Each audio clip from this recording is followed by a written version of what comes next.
Yo, what's up, family? Before we start the video, please leave a like, subscribe, and share to any and everyone that you can, just so we get out there a little bit more. With that being said, let's get right into the video. So I want to start doing something new on this channel, which is film sessions. On those nights when the Celtics are flowing offensively and they're using sets to effectively get open shots and score, I'll start to do offensive film sessions. When they play great team defense and they are playing an MVP and hold them below their standards, just like they did last night against Joel Embiid, I want to do some defensive film sessions. They held Joel Embiid to 20 points, 8 for 16 shooting. 50% is not bad by any means, but they did a great job of defending without fouling, holding Embiid to only 4 free throw attempts. Before I start, I want to give a big shout out to Bucket List Fans. This is the website I'm using right now. This is one of my favorite NBA websites. They have highlights for every stat recorded for every game and every player. I will put this link in the description if you just want to explore in this NBA world. So 2 things we don't have here. I won't be showing the turnovers. Embiid only had 2, but they were some good defensive possessions. And since I cannot, of course, upload the entire game to YouTube, we won't have the possessions that were so good that Embiid couldn't take a shot. I think a really underrated part about defense that doesn't get shown a lot is the possessions where the defense is so good that the player can't even get a shot off. Here we have every Joel Embiid field goal attempt from this game, whether he made it or missed it. Hopefully it's enough to, paint a picture of what happened in this game. So let's start with the first one. So we have Embiid here on Horford. And look, this is a theme here. The Celtics, for a number of years, they faced the 76ers a lot in the regular season. They've seen him in the playoffs a couple times. They probably have some of the best schemes to try to combat the skill and strength of Joel Embiid. Tonight, they used a lot of dig. A dig is when there's a player that's in the post, this player or the person that's close to them will just try to dig at the ball right there and just try to swipe and just let this person understand that they're there. So what this does is, even though a guy like Embiid can just use this little space and still go here, it makes it kind of easier because it gives the post defender help on that side. So they're essentially only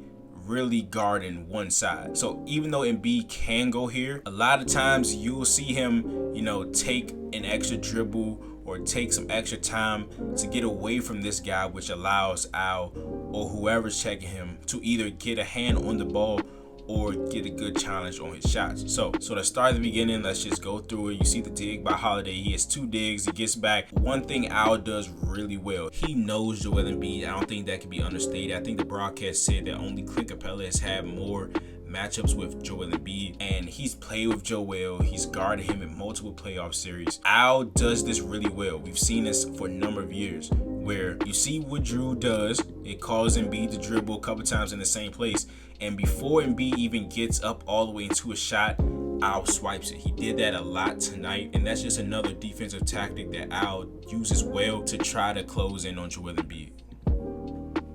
All right, so the next possession, we're in semi-transition after the Celtics miss, and this is bad. That is bad. I don't care who you are defending this.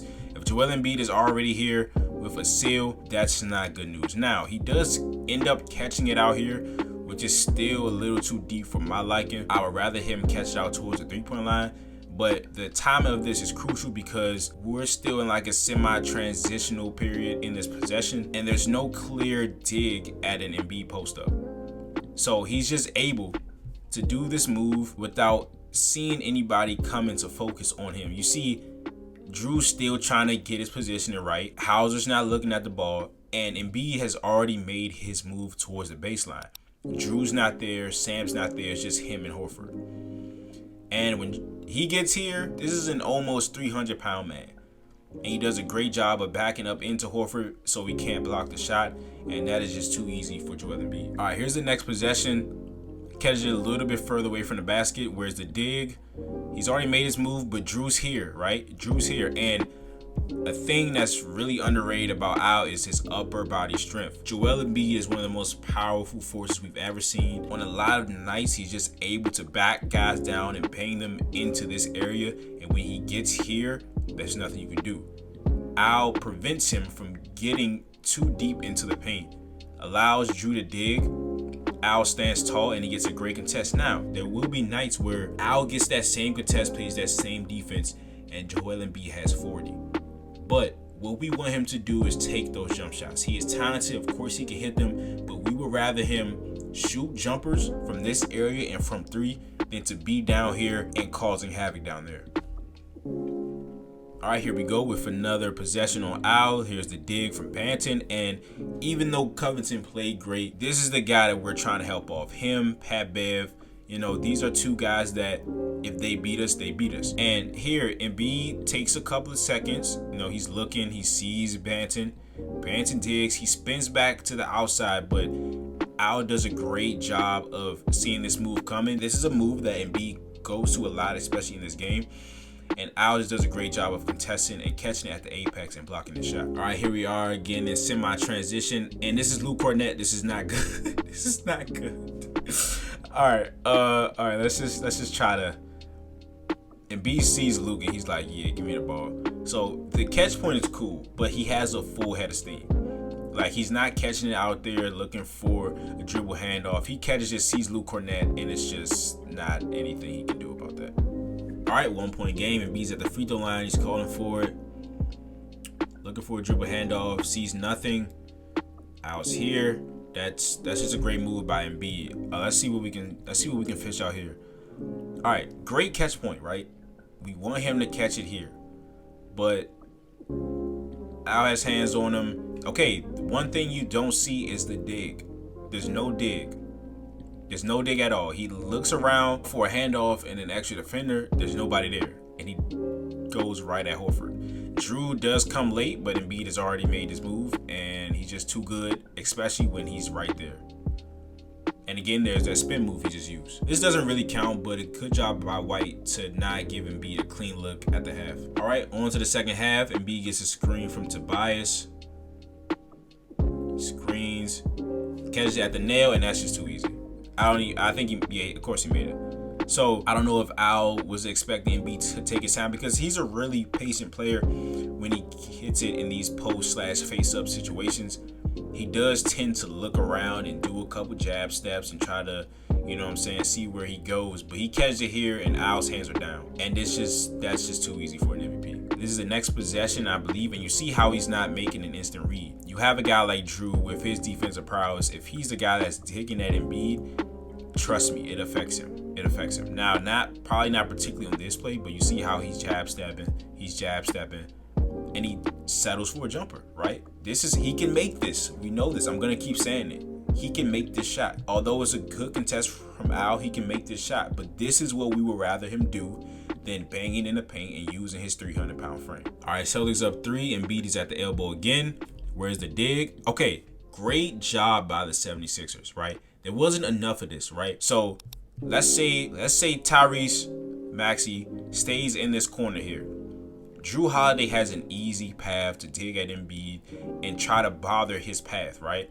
Tyrese cuts, forcing Drew to get back. Now, the timing of this is impeccable, because as soon as Tyrese cuts, Embiid has 2 or 3 seconds alone with Al Horford. Now, the dig is going to come from either Pritchard or Hauser here. But Embiid, after this cut, has 2 or 3 seconds to make his move without any other help. So you see it, he sees it, he goes. Now, Hauser's here, but it's too late. He's already made his move. Gives a little forearm elbow to Horford, but that's just a great strong move by Embiid. All right, here's another possession. Just backing him down, and that's just a tough shot. So Pritchard is the dig here. I don't like helping off Tyrese. I would rather, be that Covington or Pat Bev. But Drew is here, so he can probably get there if he needs to. But Embiid just backs down Al, and he kind of loses the ball here. Al has his jersey. They could have called this an and one. I think he also hits him at the top, but that's a great contest, all things considered, and Embiid just makes an MVP type play. All right, here we go. Embiid catches it where we would like him to catch it at, beyond the 3-point line. DHO with Maxey. Horford gives him space, and that's what we want. Now, time to score. Of course, again, I'm going to keep saying it. He can hit this, right? But he just scored 4 straight points in the paint and getting tough shots up. Now, I'm not sure what attributed to Embiid bailing us out on this possession after scoring 4 straight points, but those 2 buckets were fairly hard to come by. And maybe this possession, he's just like, you know, I have an open shot and I'm just going to take this one. Whether he makes this or he misses it, this is a win for the Celtics because it's fool's gold. Him taking these threes are much better again than him being down here wreaking havoc and using his frame. All right, Al here with Embiid. Where's the dig? Sam doesn't really dig, but that is an incredible possession by Al again. Before he gets up all the way up into his shot, Al swipes at it where the ball is most vulnerable at, instead of, you know, trying to contest here, which he can do, but it's just easier right there, and Al makes a great play. Great fight by Al to deny the post. Can't deny for so long. Okay, you see the coaching staff. Are they telling him to stay? Okay, that's interesting right there. I thought they were telling Drew to go dig, but it looks like Charles Lee is telling him to stay. Maybe because that's Maxey and it's 3 minutes left and you don't want to give up a 3. But as far as Embiid and Al here, let's see what happens. Late shot clock. Good def. Oh, that's pretty. Yeah, I remember this. That's pretty. That's pretty as hell. Al, you know, he tries to go into Al's chest. Al doesn't really go anywhere, but that is enough space for Embiid, and that is just a pretty ass jump hook. All right, this one doesn't really count. The game's over right here, and he doesn't even touch the ball for real.